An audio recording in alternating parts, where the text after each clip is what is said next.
कहर में लपटे हुए पहाड़ी सिलसिलों के दरमियान एक कदीम कस्बा आबाद था, जहां एक ऐसा राज दफन था जिसे जमाना फरामोश कर चुका था। कस्बे के लोग सादा दिल और प्रसकून जिंदगी गुजारने वाले थे। वो अपनी रोजमर्रा की मसरूफियात में मगन इस प्रास्तारियत से बेखबर थे जो उनके उर्द गिर्द बसी हुई थी।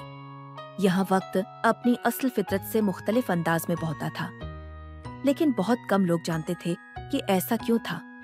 इसी पुरस्कून मंजरनामे में एक नौजवान लड़की आनिया अपने बुखरे हुए घंघरियाले बालों के साथ पत्थरों से जुड़ी गलियों में घूमती फिरती रहती थी, जैसे लहरें हवाओं में बहती हूँ। आनिया ने वक्त के जादू की सरगोशियां सुन रखी थी, एक ऐसी कदीम निशानी जो अगर किसी को मिल जाए तो वो वक्त पर मुकम्मल अख्तियार हासिल कर सकता था। इस परासरार कहानी ने इसके तजस्सुस भरे दिल को बेचैन कर दिया। वो कस्बे की पुरानी लाइब्रेरी में जा पहुंची, जहां शम्मा की लर्जती रोशनी में गर्द उड़ती थी, गव्या खुद वक्त सांस ले रहा हो।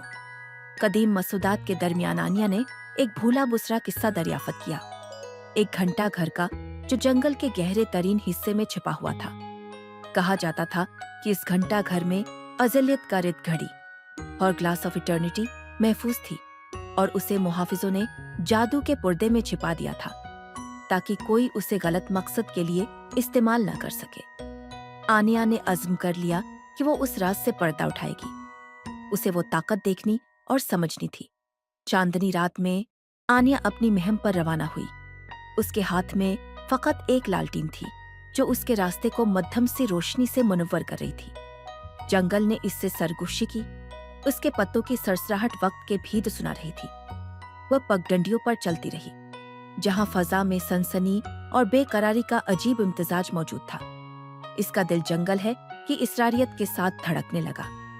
ऐसे लम्हात गुजरे जो बीक वक्त सदियों जैसे तवील और पल भर जैसे मुख्तसर महसूस हुए, और बिलाखिर वो उस अजीम घंटा घर के सामने खड़ी थी।